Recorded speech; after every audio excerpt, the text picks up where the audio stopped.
नमस्कार, मी निशिगंधाची मेजवानी या यूट्यूब चॅनलवर आपल्या सर्वांचे मनापासून स्वागत आहे।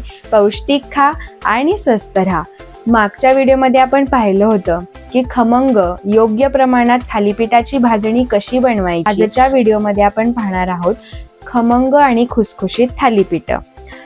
ही थालीपीठ पावसाळ्याच्या दिवसात किंवा थंडीच्या दिवसात तुम्ही सकाळच्या नाश्त्यासाठी किंवा रात्रीच्या जेवणासाठी सुद्धा खाऊ शकता।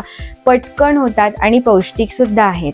तर मग ही थालीपीठ कशी बनवायची ते आज आपण पाहूया। 2 वाट्या भाजणी पीठ, 1 मध्यम आकाराचा कांदा बारीक चिरलेला, कोथिंबीर, 1 चमचा लाल मिरची पूड, 1 चमचा तीळ, अर्धा चमचा जिरे, अर्धा चमचा हळद, हिंग, अर्धा चमचा ओवा, चवीनुसार मीठ आणि तेल।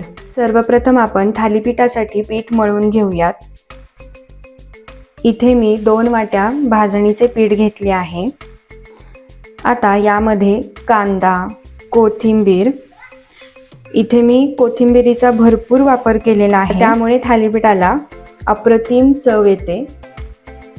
आता यामध्ये तीळ, जिरे, तिखट,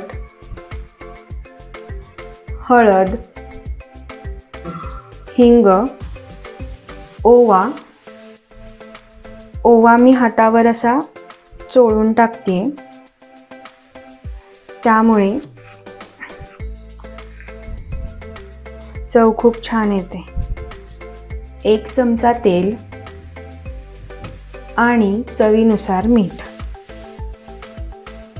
आता हे मिश्रण आपण एकत्र करून घेऊयात।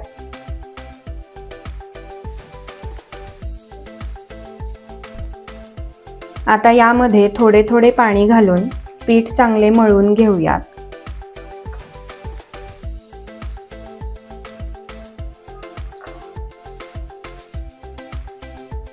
इथे मला पीठ भिजवायला अर्धा ग्लास पाणी लागले आहे। मी ते बघू शकता, थालीपीठाचे पीठ मळून तयार आहे। जास्त सैलसरही नाही आणि जास्त घट्टही नाही।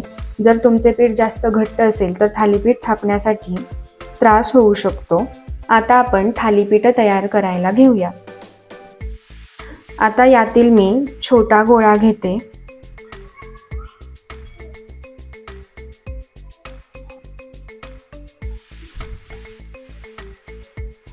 साधारण मी एवढ्या साईजचा गोळा घेतला आहे। आता थालीपीठ करण्यासाठी तव्यावर थोडे तेल लावून घेऊयात, जेणेकरून आपले थालीपीठ चिकटणार नाही। आता थालीपीठाचा गोळा घेऊन तो तव्यावर हाताने थापून घेऊयात।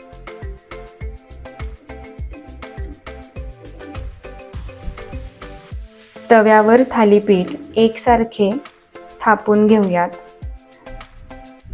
थालीपीठ जास्त पातळही करायचे नाही आणि जास्त जाडही ठेवायचे नाही।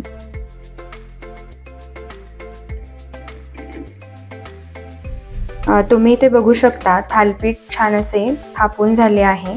आता याला आपण 4 ते 5 छिद्र पाडून घेऊयात, जेणेकरून थालीपीठ चांगले पचले जाईल।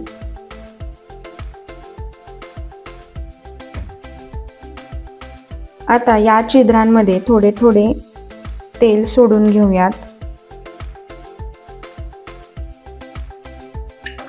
मध्यम गॅसवर थालीपीठ झाकण ठेवून चांगले भाजून घेऊयात। आता मी झाकण काढून बघतेय। साधारण 5 मिनिटात थालीपीठ भाजून तयार होते। चुर्र असा आवाज आला की आपले थालीपीठ चांगले भाजले गेले आहे असे समजावे। आता हे मी उलटून भाजून घेते चांगले। तुम्ही ते बघू शकता, थालीपीठ खरपूस असे छान भाजले गेले आहे। आता हे थालीपीठ मिनिटभरात पलटून चांगले भाजले गेले आहे। आता मी गॅस बंद करते। तुम्ही ते बघू शकता, थालीपीठ खरपूस असे छान भाजले गेले आहे। आता आपण हे एका डिशमध्ये काढून घेऊयात।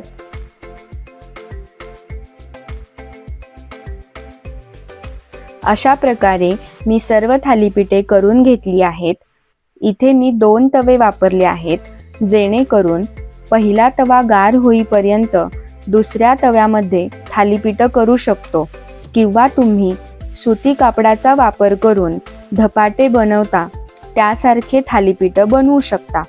हे थालीपीठ तुम्ही दही, लोणी, लोणचं किंवा वेगवेगळ्या चटण्यांसोबत सुद्धा तुमच्या आवडीप्रमाणे खाऊ शकता। तर ही खमंग आणि खुसखुशीत थालीपीठाची रेसिपी कशी वाटली हे मला नक्की सांगा, आणि आपल्या चॅनेलला लाईक, सबस्क्राईब आणि शेअर करायला विसरू नका। तोपर्यंत पौष्टिक खा आणि स्वस्थ राहा। धन्यवाद।